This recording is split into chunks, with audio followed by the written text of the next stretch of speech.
The debate over the conflict of interest by public officials who engage in private businesses is not about to die down anytime soon. It all started when President Uhuru Kenyatta directed the Attorney General to fast-track the making of a law to deal with conflict of interest in public service.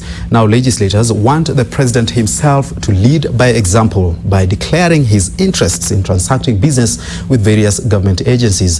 Dibal Ainea has more. President Uhuru Kenyatta, in his Jamhuri Day speech, brought to the fore what has been considered a ticklish issue, especially among high-level leaders in public service. Among those affected are members of parliament who are also lawyers. Is it fair? Is it right for legislators who have control over funds and exercise oversight over the judiciary to appear in courts as counsel?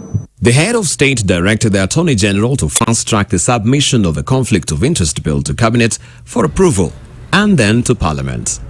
This has elicited a debate around the proposed law, which continues to draw divided opinion. And the proverbial line drawn in the sand is getting bolder. I supported that proposal during the 2010 Constitution. I supported it when I was in the 10th Parliament. If it is brought again to the floor of the House during this 12th Parliament, I will support it. No, I will not support it because we do not require any more legislation. We need to implement the existing legislation first. I would look at the merits of the bill, the way it's funded, the way it's the mischief that it is intended to cure in the current laws that we have will be the basis on whether I will support it or I will oppose it. This proposal by the president is misdirected. I read bad faith, taking into account the background upon which the president brought up this issue and the proposed bill. When the proposed motion comes to the House, I will not support it. If passed in its current form,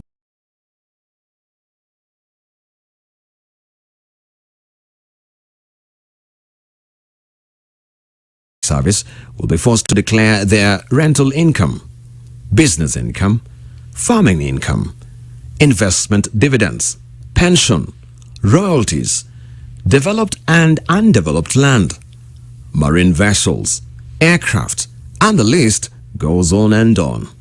The Ethics and Anti-Corruption Commission is to regularly be updated of any changes amounting to at least 25% of their income, assets, and liabilities, as well as those of their families, and also the bill drills deeper to seek notification to the EFCC for any changes in marital status.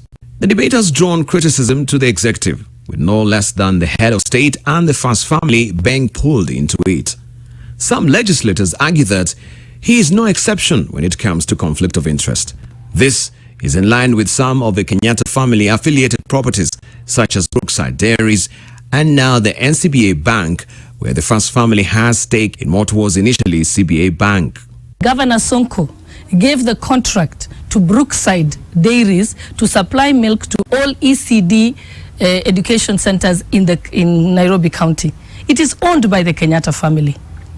It was even started by the head of state himself in his time when he was a businessman. The other day I'm told a private bank was, during its merger, was given a waiver by government, meaning occasioning loss of revenue to the state. One would not want to remove advocates who are members of parliament also, especially when a country like Kenya or any other developing country appears not to follow the rule of law and practices impunity. We want him to be the first person to declare conflict of interest on the issue of the milk being supplied to Nairobi County. Kenyans may just witness an epic battle in the House when the contentious proposed law gets to Parliament.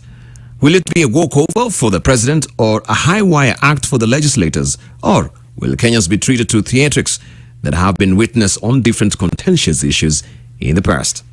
Dibal Ainea, NTV.